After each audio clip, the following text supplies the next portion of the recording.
امام حسین علیہ السلام کا گھوڑا ذوالجناح نبی کریم صلی اللہ علیہ وآلہ وسلم کے خاص اور بہترین گھوڑوں میں سے تھا۔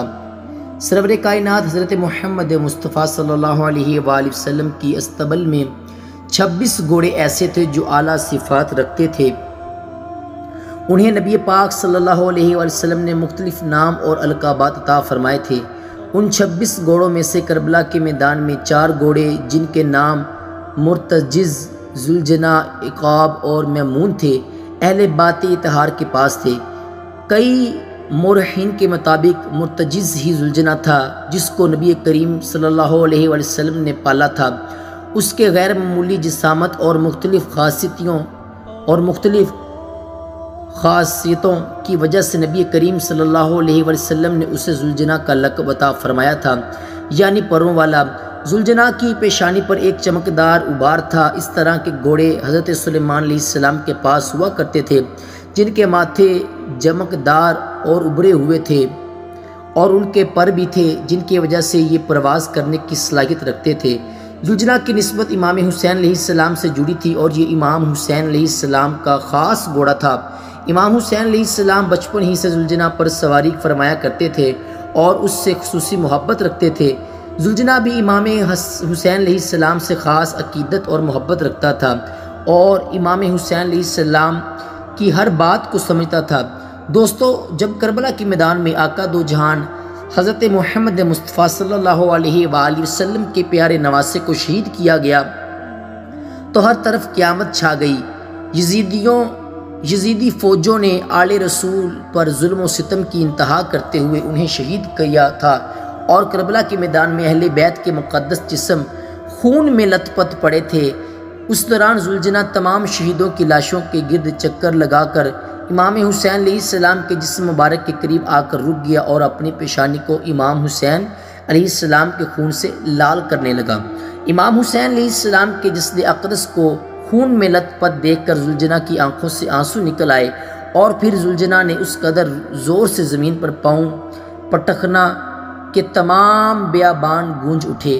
یزیدی فوجیں یہ منظر دیکھ کر حیران و پریشان ہو گئیں۔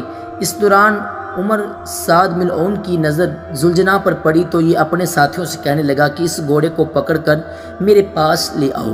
یہ بدبخت بھی جانتا تھا کہ یہ گھوڑا ذوالجناح ہے اور نبی کریم صلی اللہ علیہ وآلہ وسلم کے سب سے بہترین گھوڑوں میں سے ایک ہے، جنہوں نے رسول اکرم صلی اللہ علیہ وآلہ وسلم کے پیارے نواسے کو نہیں چھوڑا، وہ لوگ آپ کے گھوڑے کو کیسے چھوڑ سکتے تھے؟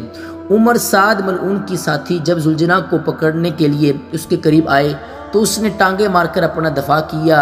اس کے زوردار لاتیں لگنے سے کئی یزیدی مارے گئے۔ پھر کچھ سپاہی گھوڑوں پر سوار ہو کر اس کی طرف بڑھے تو ذوالجناح نے انہیں ٹکر مار کر زمین پر گرا دیا۔ بہت کوششیں کے باوجود بھی ذوالجناح اس کے قابو میں نہ آیا۔ یہ دیکھ کر عمر سعد ملعون چلایا کہ اس کو چھوڑ دو تو اس کے ساتھی پیچھے ہٹ گئے اور دور سے ذوالجناح کی حرکات دیکھنے لگے۔ ذوالجناح پھر سے امام حسین علیہ السلام کے جسم مبارک کے پاس آ گیا اور اپنی پیشانی کو آپ علیہ السلام کے خون سے رنگ کر ایسے رویا کہ جیسے کوئی عورت اپنے جوان بیٹے کی لاش پر روتی ہے۔ اللہ اکبر! جب جنت کے شہزادے آقا دو جہان نبی کریم صلی اللہ علیہ وسلم کے جگر کے ٹکڑے حضرت بی بی فاطمہ سلام اللہ علیہ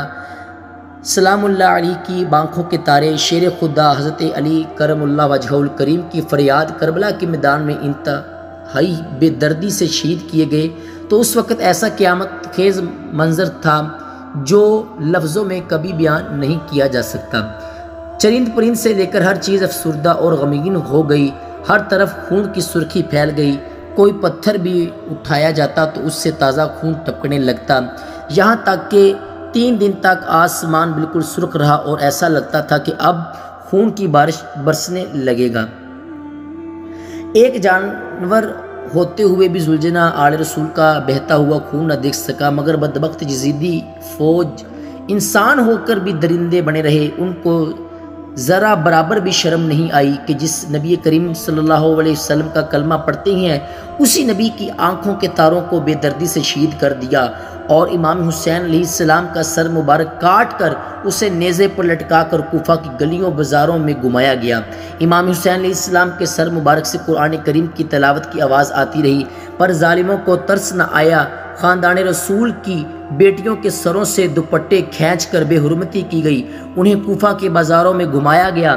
یہ منظر دیکھ کر رسول اکرم صلی اللہ علیہ وآلہ وسلم کے قلب اطہر کو کس قدر صدمہ پہنچا ہوگا۔ آج ہمارے ناسبی ملا اور ان کے چیلے معاویہ اور یزیدی کو بے قصور ثابت کرنے کے لیے کیسے کیسے ہیلے بنا کر سادہ امت کو بتاتے ہیں کہ میرے معاویہ نبی پاک صلی اللہ علیہ وآلہ وسلم کے صحابی تھے اور صحابی رسول تھے، اور انہیں بھی وہی مقام حاصل ہے کہ جو صحابی کو حاصل ہے۔ اللہ تعالیٰ کا یزید پر قہر نازل ہو کہ جس نے آل رسول کا ناحق خون بہایا، اور اللہ انہیں ذلیل اور رسوا کرے جو یزید پلید اور کی فضیلت بیان کرتے ہیں، اور ان کی شکلوں سے بعض اہل بیت صاف دکھائی دیتا ہے، بغض اہل بیت صاف دکھائی دیتا ہے، اور یہ سب یزید کے ساتھ جہنم میں داخل کیے جائیں گے۔ رسول اکرم صلی اللہ علیہ وسلم کا فرمان مبارک ہے کہ اگر کوئی شخص پوری زندگی حجر اسود اور مقام ابراہیم کے درمیان نمازیں پڑھتا رہے، دروازے رکھتا رہے، روزے رکھتا رہے، اور اللہ کا ذکر میں ساری زندگی بسر کرے، لیکن اس کی موت اس حال میں ہو کہ اس کے دل میں ذرا برابر بھی میرے اہل بیت سے بغض و حسد ہو، تو میں محمد صلی اللہ علیہ وسلم اس ذات کی قسم کھا کر کہتا ہوں جس کے قبضہ قدرت میں بھی میری جان ہے، اللہ تعالیٰ اسے ضرور جہنم داخل کرے گا۔ امام حسن علیہ السلام کا قول ہے کہ جو شخص ہم اہل بیت سے بغض رکھے گا، اللہ تعالیٰ اسے ضرور جہنم کی آگ میں ڈالے گا۔